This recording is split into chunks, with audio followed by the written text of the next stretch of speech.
Welcome to Terror in Tandem, a podcast about finding entertainment in the macabre, hosted by the knowledgeable and lovable Laura and Richard Mathiasen. Each episode we discuss the horror genre, from books to film to TV and beyond. Sometimes even from the beyond, like 2024. You can find us on our YouTube channel, Terror in Tandem, or online at terrorintandem.com and on Instagram at Terror in Tandem. Ooh, welcome to the new year. 2024. Oh, it's a brand new year. It's a brand new pod. It's a brand new you and me.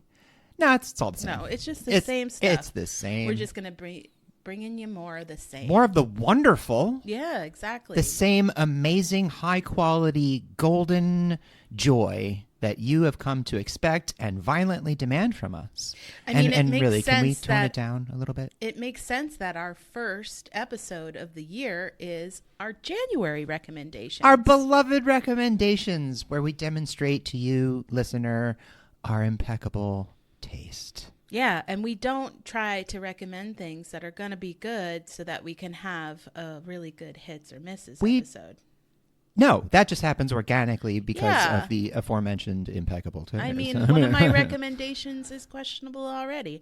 Starting the year off with something I'm not quite sure it's going to be good or not. Honestly, what better way? It's a new year and who knows what horrors reality has in store. So, or what gems and wonders. Let's distract ourselves with the oddities and strangeness that somehow make us happy. Yeah. So, I think you should start. Okay. I really do. I think that the new year should begin with the best thing ever, and that's you. Oh, that's nice. Agree to disagree. So I will start, though. That's a conundrum because I'll never disagree with you, but I disagree with that. Uh-oh. Yeah. Logic, brain. He's a liar, everyone. He disagrees all the time with everyone. Glitching. I do. I do. I don't disagree with that. So just disproved your theory. Another paradox. So my first recommendation is a movie called Night Swim. Yes. Comes out January 5th. Got a cool cast. Yeah. I'm looking forward to it. I'm a little troubled that I've been watching the trailer for it for months now. Yeah.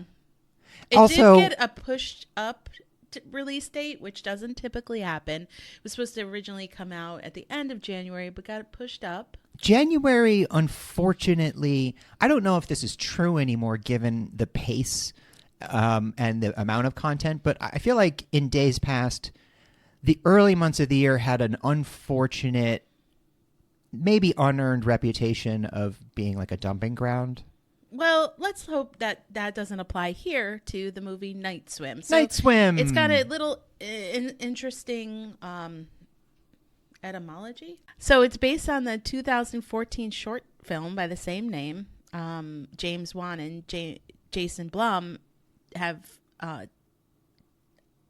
come onto the project as producers. No small pedigree so it's a there. Blumhouse, yeah. you know. Yeah. So Atomic Monster, which is James Wan's Yeah. production company, and Blumhouse. They have a props for the name. That's a dope name. Yeah. And they're like little robot logo. Yeah. I love it. And so it's going to be distributed by Universal. Okay. I mean, so it's not. Yeah. No, it's legit. So it's based on the short film by Rod Blackhurst and Bryce McGuire. It stars Wyatt Russell, who is the Falcon and the Winter Soldier. Yeah, Wyatt he's a Russell. CGI de-aged Kurt Russell in real life. Or we used to just call them children. He plays Ray, a former Major League Baseball player who has to retire early because he's got a degenerative illness. Eesh. He moves into his house, a new house, with his wife Eve, who's played by Carrie Condon from Banshees of Inisherin. Yeah, she's great. Really great. And his teenage daughter Izzy, played by Amelie Hofery. I'm not really sure who she is. I guess she's in the Ballad of Snoggebirds and Snake Balloons. Oh, the Ballad of Snake Bogs and Songbirds and Snakes. Yeah. Snowbirds and song snakes. Yeah. Yeah, that one. The one about Coriolanus. Anus, King Anus. And then their young son Elliot. So I guess Ray wants to return to baseball, and Why wouldn't you? Yeah. he thinks that he can do some physical therapy in the new backyard pool. Little aquatic therapy. So he decides to, they get this house, they move in, he starts doing therapy, but a dark secret in the home's past will unleash an evil force that will drag the family under the depths of the terrible water. Okay, I see where you're going with this, and I had the same feeling when I watched the trailer, but let me put this out there. I think the trailer looks good. I just feel like I've seen it so many times, and it's like months ago I saw it. Oh, yeah, and it's never a good sign when movies get shuffled around, usually, but I had the feeling of like, haunted swimming pool? Okay. But then think about Stephen King and how many mundane objects he's made terrifying. And think about the movie Devil, which was, a satanic elevator, and that movie ruled. Well, I think about the pool from Poltergeist. I think about the one from Vacation. And if it can be the pool from Poltergeist, then, similarly anyway, if they can pull it off. I mean, the short story was good enough to be optioned by these two big, horror kings.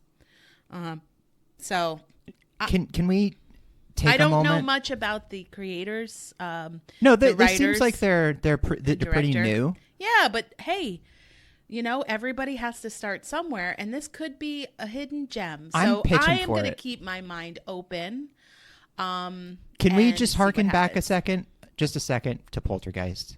Yeah. And the pool. Yeah. That was straight up like not just like new, but like steeped, like deeply steeped for months or if not years of corpse water. That was vintage body juice. But how that do she you was swimming know in. that the pool waters in this film isn't gonna just be an illusion of the eye? And then I'm maybe sure they're once they gonna start do swimming something in, it's with like hair. Sludge. Yeah. There's always any aquatic horror has hair because hair floating in water is creepy. It just is. Yeah. It's gross. Especially when it's not your hair. Yeah. Yeah. So here's hoping we get a clog somewhere. Hairs off to Night Swim coming off January 5th. I'm still looking forward to the inevitable sequel to Overboard, where they find out that, like Wyatt Russell is their secret kid. That would be awesome. Hollywood, call me. Goldie, my line's always open. Anyway, can I go? I initially had a tough time with January. It's a slow month traditionally, and then all of a sudden I stumbled upon a few real oddities that I'm looking forward to, but I will level with you. They are risks. So luckily for me, and for you, dear listener, my recommendations all come towards the end of the month, so you've got plenty of time to shake off some of that holiday fudge weight and catch up on your backlog. If you're anything like me, I've got like a ton of movies and books to catch up on, and I can't wait. So my first one is director Barnaby Clay's debut, The Seeding, which is coming out January 26th in theaters. Now, this has been described as a reimagining of Hiroshi Teshigahara's classic Woman in the Dunes, which if you have never seen this underseen, underrated movie. It's a Criterion classic. You can check it out on Criterion. It's amazing. Woman in the Dunes. It's a very surreal, strange film. Now, in this version of it, Scott Hayes plays a man lost in a desert who stumbles upon this rope ladder that leads down into a pit. And at the center of this giant pit is a cabin. And he's dying of thirst and he's lost, so he climbs down the rope ladder, goes to the cabin, and there's a woman inside. And she's like, I'll help you. I'll, give you water and food and shelter.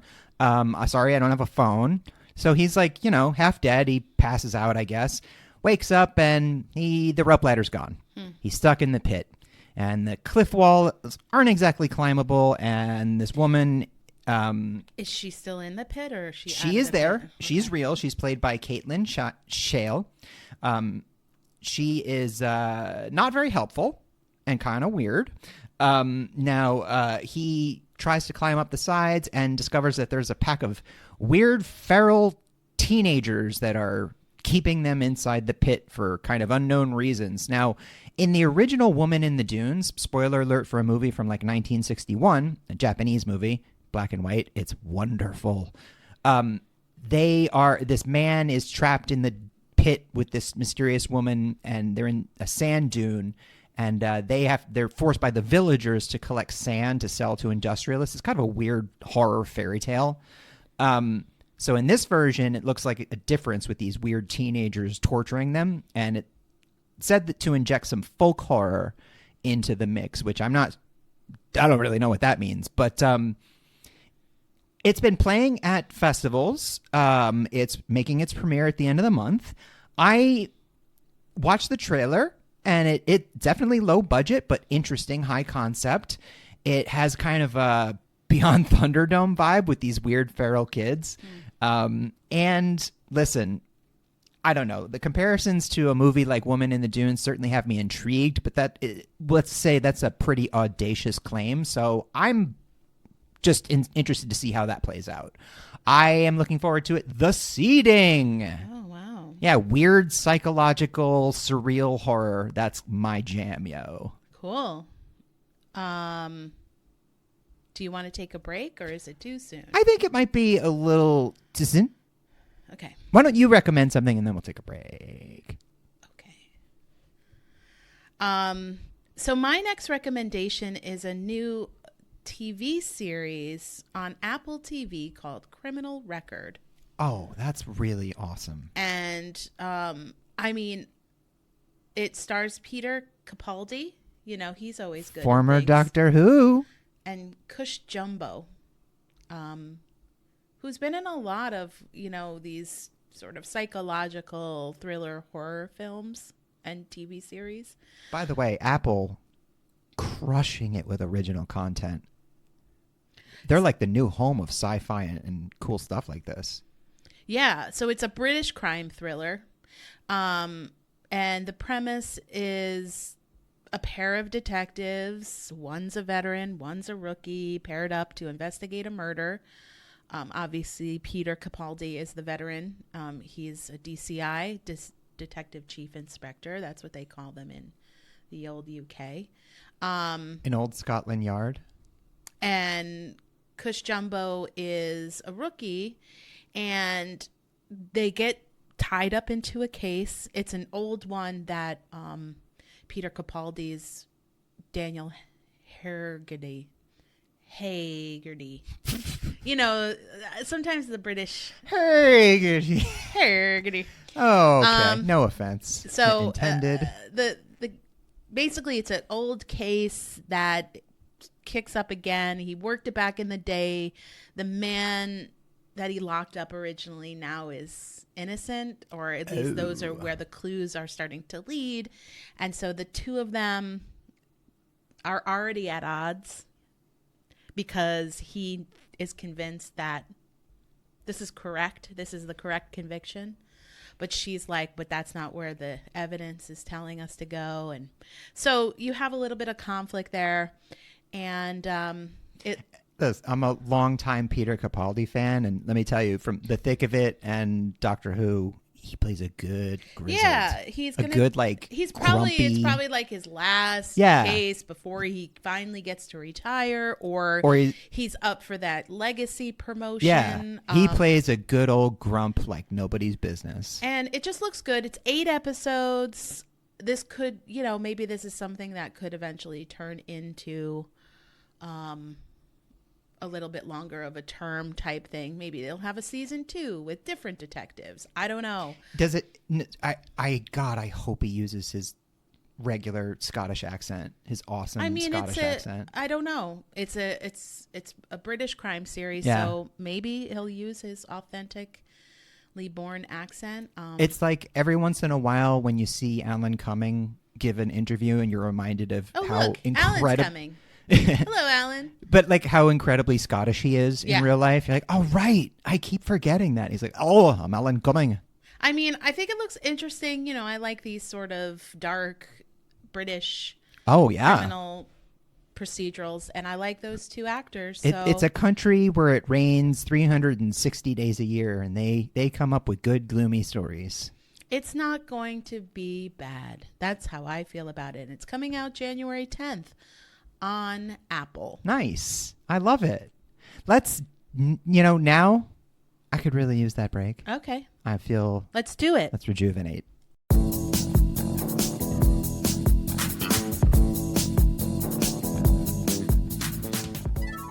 Your body is a slab of marble, waiting to be sculpted to perfection. And you're not about to sully it with some trashy tattoo or trendy piercing.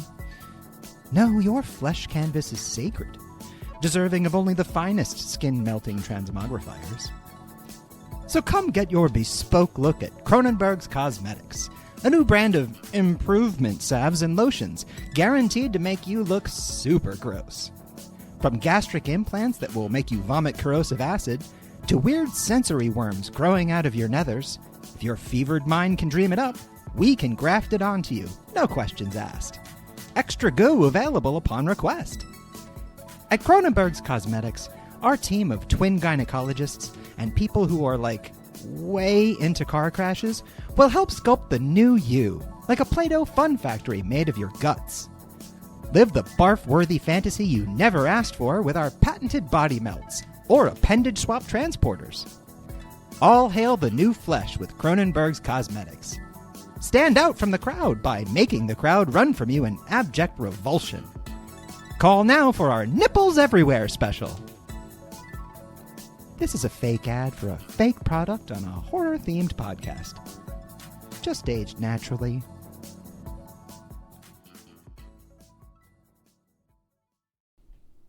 Welcome back for the first time in 2024. Our first commercial from our first episode. A new one. Yes. So what's your next rec? Well, Rich? Listen, it's 2024, and I want to remind our beloved listener that Laura is not the only host of this podcast that reads books.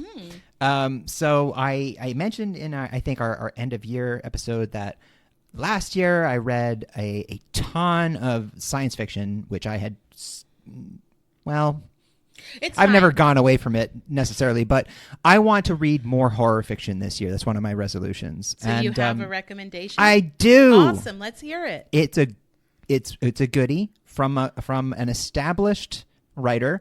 We're talking The House of Last Resort, coming at you from Christopher Golden. It's being released January 30th from St. Martin's Press. Now, the synopsis of it, I'll give sort of the brief. Across Italy, there are many half-empty towns abandoned by those who migrate to the coastal cities. It's the story of an American couple, Tommy and Kate Puglisi. Puglisi, I think I'm pronouncing that correctly. Sorry, Nona, if I am messing it up. So this couple is from America. They are experiencing financial trouble, and they get a kind of a deal from this town in Italy. Maybe it's like one of those things where it's like, move to our town and exactly we'll give you $30,000. What it is. Exactly. They're offered a house in the town of, I think, the husband's heritage, his ancestors. They have to stay there for 5 years is the deal, but they get like a bunch of money and tax breaks and a free house. So they do it. And then they tell their grandmother, and she freaks out when she figures out what they've done and which house they've been put into, apparently. And they're like remote workers, so they can just relocate exactly. super easy. So this house apparently has a lot of secrets. Bikina. Yeah. It's where his family is from. Exactly. His ancestors. So his grandmother is very upset that they've moved into this house because there are secret rooms and secrets and all sorts of secrets, and not all of them are of this world. Now, the reason I'm looking forward to this, few things. The setting taking place in Italy, and in sort of capitalizing on this recent trend of the last few years. I feel like every time you log on to CNN, there's some ad that's like, here, move to Italy for €1. And it's like, what? It's that easy, huh? It kind of feels there's a scam element to it. So this is as horror does so wonderfully, making it a literal horror story. Now, Christopher Golden, I'm going to admit, it's been a while since I've read anything by him, but he is a long-established writer. I really enjoyed his Shadow Saga tetralogy back in the 90s. Now, he's the one that wrote Dead Ringers. Yes, and the book, not the Cronenberg movie. He's written for Hellboy. He apparently wrote a new trilogy of the Shadow Saga in the 2000s, 2010s. So I might revisit. It's been a decade since I've read it, and I really remember enjoying them. So I might check those out again. But this new one looks like it's a bit of a departure for him. This is being described as gothic horror, and haunted house stuff. And there's like a religious element of where priests used to live in this house and do exactly. Now, anybody who's read the Shadow Saga won't be surprised to know that the Catholic Church plays pretty heavily into the story, and I think that's another reason why I've always enjoyed Golden's work is he writes. Now, listen, I'm not gonna make the claim that this shit's is Shakespeare or anything, but it's wildly entertaining, and he always has this sort of shadowy Catholic subplot of secret Vatican associations, and I'm not gonna lie, I eat that stuff up. I love it. So I'm hoping this is another fun ride, but I'm also interested because, like I said, it's been decades since I've read Golden's work, and I'm really more familiar with his early writing and his comic book writing, so I want to see how he's matured as an author. So I'm really looking forward to this. Again, it's coming January 30th, so you've got, again, plenty of time to get through that old backlog of yours, Mathiasen, looking at you in a mirror and also looking good. Ew. The House of Last Resort from the legendary, at this point, is it fair to say? Well, the prolific Christopher Golden. Coming at you. So my last is gonna either be good or not. I think it normally goes that way. No, sometimes they're like, okay, this is just okay. Or like a sure thing. This is either gonna be really good or not. Oh, like most of my recommendations, which are either great or absolute dog shit. Yeah. Yeah. Sorry. So, and your opinions. So this is True Detective. Oh, nice. Night Country. Yeah. Is that really what they're calling it? Yeah. Starring 2 women. They couldn't come up with a better name than Night Country. Yeah. Cool. So it's coming out, I believe, January 14th on HBO. What? On HBO Max. Are you sure that's what it's called? Because I'm pretty sure it's just known as on Max. Yeah, as we all know and love it. So it's been almost 7 years since we had the last iteration of True Detective with Mahershala Ali. Yeah. And that's a show that went good, bad, Stephen Dorff. Pretty good. The second season wasn't bad. It wasn't great. I rewatched it. It had good elements. It did. Was with Rachel McAdams and Colin Farrell. I thought Rachel McAdams and Taylor Kitsch especially were very good in that season. Yeah. I'm sorry, guys. It just went all over. I know the you're place. both listeners. So anyway, You can watch the trailer for yourself, and that's where the problem really starts, is with the trailer. The trailer is bad. Oh, bummer. I don't know why the trailer is so bad, but I'm hoping that it's just a bad trailer. That happens. Especially, surprisingly, an HBO trailer would be bad. Usually HBO does super amazing trailers. It's unfortunate when a bad trailer turns people off to a good show. So here's hoping. So in this new season, it's the 4th season, 8 men working at a research center vanish in Alaska. Detective Liz Danvers, played by Jodie Foster, which is high pedigree. Someone She's an who incredible actress. plays a pretty good, Detective, Clarice Starling. Yeah. Well, she was an FBI trainee, but still, point taken. And Evangeline Navarro, played by Callie Reese, who is a boxer. Yeah. I think she won the female middleweight title in 2006. She's got some dope piercings, too. Yeah, she's a professional boxer and a world champion. So, I mean, maybe she'll hit it out of the park. Nice. With this performance. Wait, what? Out of the park? Boxing? Okay. That's amazing. So they're brought in, they're hired to find the men. Sports. And they get into the town's history pretty deeply. From the trailer and information that I've read, they automatically conflict. I think they have conflict. Yeah, again, with it's each other. Yeah. Yeah. It's an older detective and a younger detective taking different approaches. I'm sure is going to lend itself to some conflict. And as all true detective iterations do, their detectives are troubled. So I think we start to see each detective's troubled past and for sure. Like They're life. damaged. Yeah, they're damaged. So, and also it should be mentioned, Callie Reese is a woman of color, and this part of Alaska, indeed, well, a lot of parts of Alaska, largely white. Yeah. And this is, you might guess from the wonderful title that no one thought was a problem, is the part of Alaska where it's dark a lot. Yeah. For like 6 months a year out of the year, something like that. So I'm not sure what type of entity or thing or evil. True Detective typically has some kind of sci-fi element to it. Well, it has like an adjacent element, especially season 1 had a sort of cosmic H.P. Yeah, but that was Lovecraft. actually in a person. Yeah. And then the second season were people. Dark people. I just think it's more the vibe of it. And that, yeah, the vibe, but it does. It unravels mystery in a mysterious way. Yeah. It should be noted that this is the first season without the involvement of creator Nick Pizzolatto. Creator and writer. This is helmed by Issa Lopez. Nice. And Barry Jenkins. Now, Issa, from Moonlight. From Moonlight, and Issa Lopez, director of the extraordinary film Tigers Are Not Afraid. Yeah. So John Hawkes is also in this. Yeah, fuck yeah. Christopher Eccleston. Another Doctor Who, y'all. Yeah.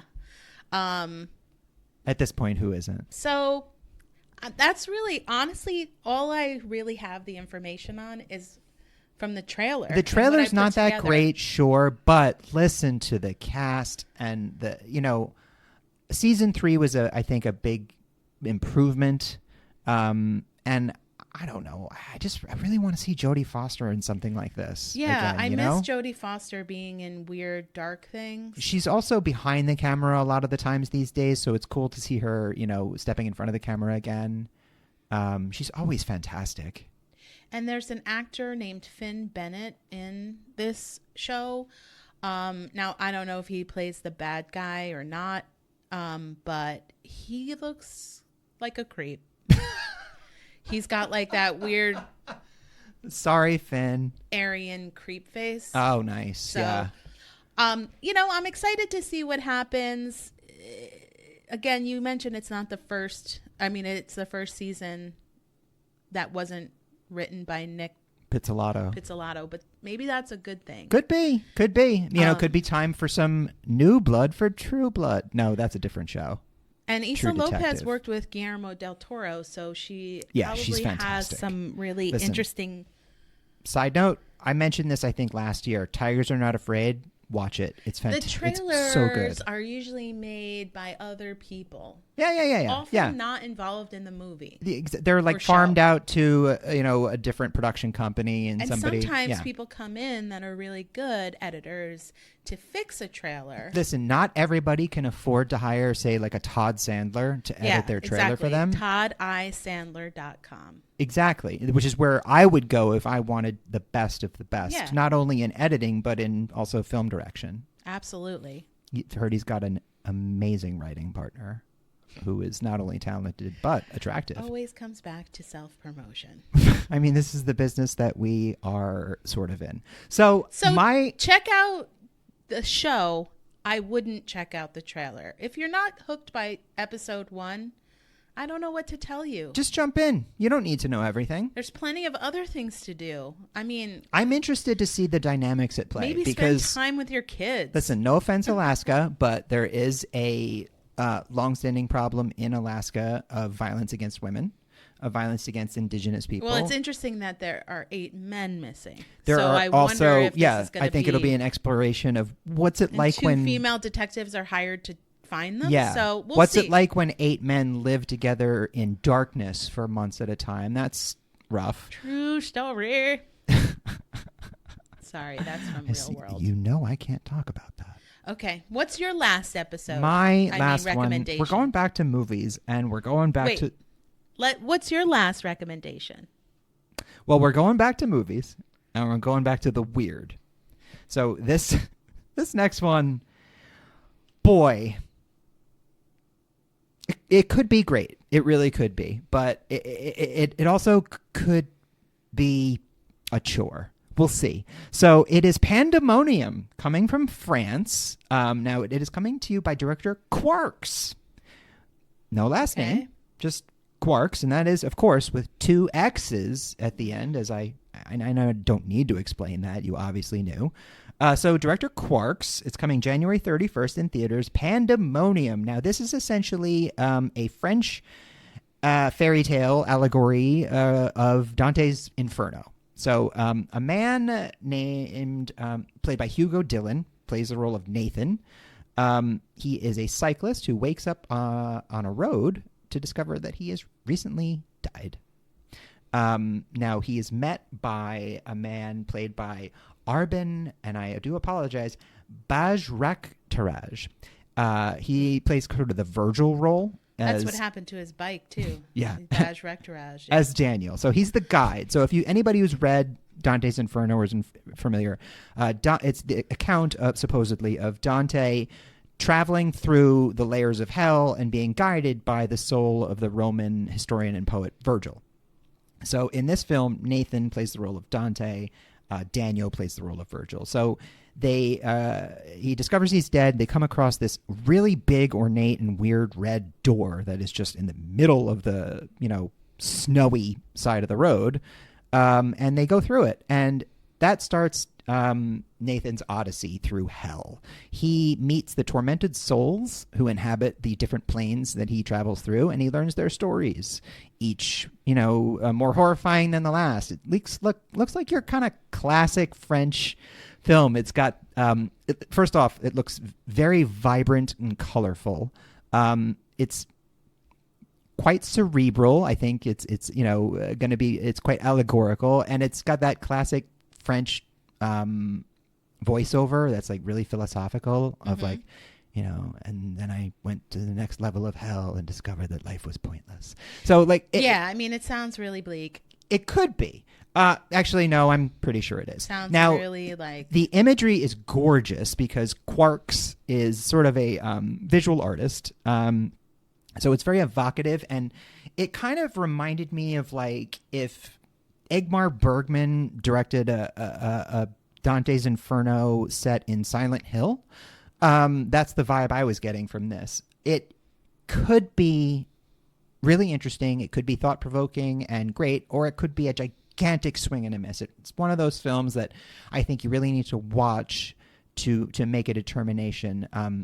Big philosophical swings like this something like The Seventh Seal, which is a huge hit, it can go the other way if it's handled clumsily. So I'm quite interested in Pandemonium because I love Dante's Inferno. I do enjoy modern takes and allegories of that very classic story, and I do love me some, good heady, hoity-toity French fairy tale type shit.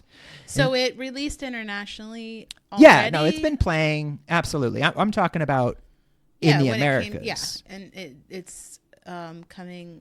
When is it coming? January 31st to USA. Awesome. Yeah. Well, that's... So if you want to go for a real fun, easy breezy time, check out Pandemonium. If you've given up already and, your resolutions aren't really resolved. Listen, it's cold. Settle in, folks. Yeah. Well, that does it. We have a lot coming up for the January and for the year, so we're definitely recommending this podcast. Continue that would be, listening. Personally, if you were to say, Richard, what's your number one recommendation? It would have to be Terror in Tandem. Take a listen. Take a load off. You can take this to the bank.